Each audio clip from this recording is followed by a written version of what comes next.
ನಮಸ್ಕಾರ ವೀಕ್ಷಕರೇ, welcome back to my YouTube channel.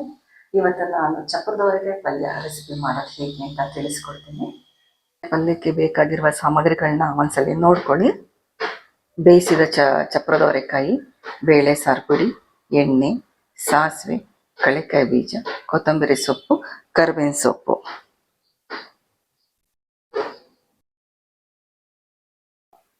ಬಾಣಲಿ ಇಡ್ತಾ ಇದ್ದೀನಿ, ಕಳಕೆ ಬೀಜ ಹಾಕ್ತಾ ಇದ್ದೀನಿ.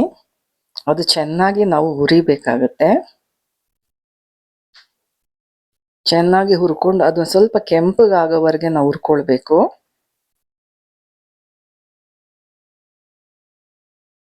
ನೋಡಿ ಹೇಗೆ ಕೆಂಪು ಹುರಿತಾ ಇದೆ.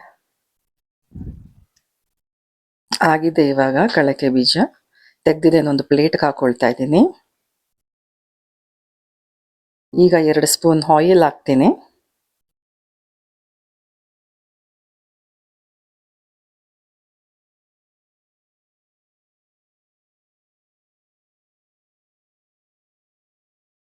ಸ್ವಲ್ಪ ಸಾಸಿವೆ ಹಾಕ್ತಾ ಇದ್ದೀನಿ.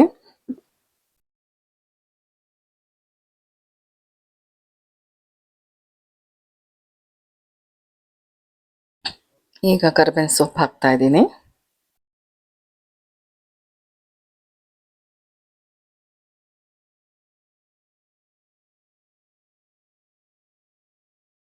ಈಗ ಬೇಯಿಸ್ಕೊಂಡಿದ್ನಲ್ಲ ಚಪ್ಪರದವರೆಕಾಯಿನ, ಅದನ್ನು ಕೂಡ ಹಾಕ್ತಾ ಇದ್ದೀನಿ. ಇದನ್ನ ಚೆನ್ನಾಗಿ ನಾವು ಒಂದು ಸ್ವಲ್ಪ ಹೊತ್ತು ಹುರ್ಕೊಳ್ಬೇಕಾಗುತ್ತೆ. ಇದನ್ನ ಹಾಗೆ ಸ್ವಲ್ಪ ಬಾಡಿಸ್ಕೋಬೇಕು.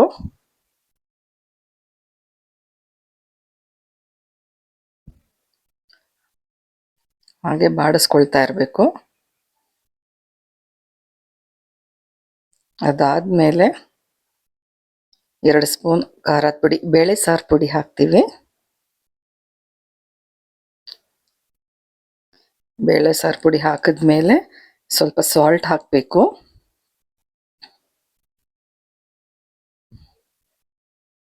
ಸಾಲ್ಟ್ ಹಾಕಿದ ನಂತರ ತಿರ್ಗಾ ಮತ್ತೆ ಚೆನ್ನಾಗಿ ಬಾಡಿಸ್ಬೇಕು. ಅದನ್ನ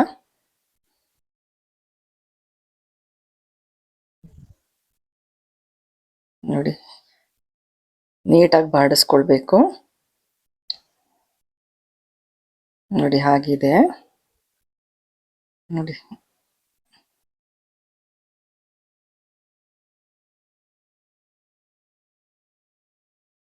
ಈಗ ನಾವು ಹುರಿದಿಟ್ಕೊಂಡಿದ್ವಲ್ಲ ಕಳೆಕಾಯಿ ಬೀಜನ, ಇದನ್ನ ನಾವು ಪೌಡ್ರ್ ಮಾಡ್ಕೊಳ್ತೀವಿ.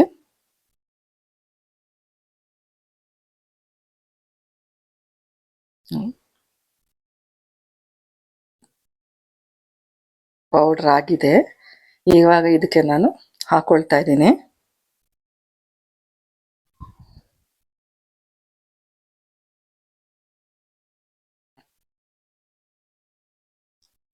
ಇದನ್ನು ಎಲ್ಲ ಚೆನ್ನಾಗಿ ಕದಲ್ಸ್ಕೊಂಡಿದ್ದೀನಿ. ಇದನ್ನು ಕೂಡ ನಾವು ಚೆನ್ನಾಗಿ ಫ್ರೈ ಮಾಡ್ಕೋಬೇಕು ಅದ್ರ ಜೊತೆಗೇನೆ. ನೋಡಿ, ಚೆನ್ನಾಗಿ ಕದಲಿಸ್ಕೊಂಡು ಚೆನ್ನಾಗಿ ಬಾಡಿಸ್ಕೊಳ್ಬೇಕು. ಇದು ಕಳಕೆ ಬೀಜ ಪೌಡ್ರ್ ನಾವು ಹಾಕಿದ್ವಲ್ಲ ಅದನ್ನ.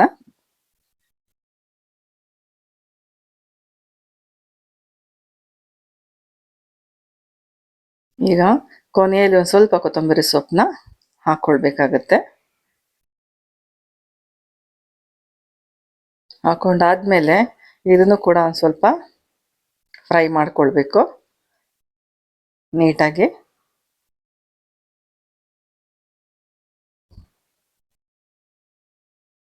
ನೋಡಿ, ರೆಡಿ ಆಗ್ತಾ ಇದೆ.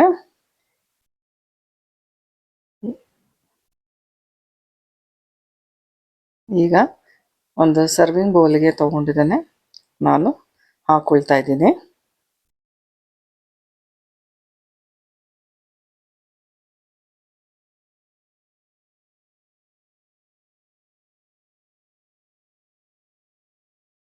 ಈ ವಿಡಿಯೋ ನಿಮಗೆ ಇಷ್ಟ ಆದರೆ ಲೈಕ್ ಮಾಡಿ, ಕಮೆಂಟ್ ಮಾಡಿ, ದಯವಿಟ್ಟು ಸಬ್ಸ್ಕ್ರೈಬ್ ಮಾಡೋದನ್ನು ಮರಿಬೇಡಿ. Thank you for watching.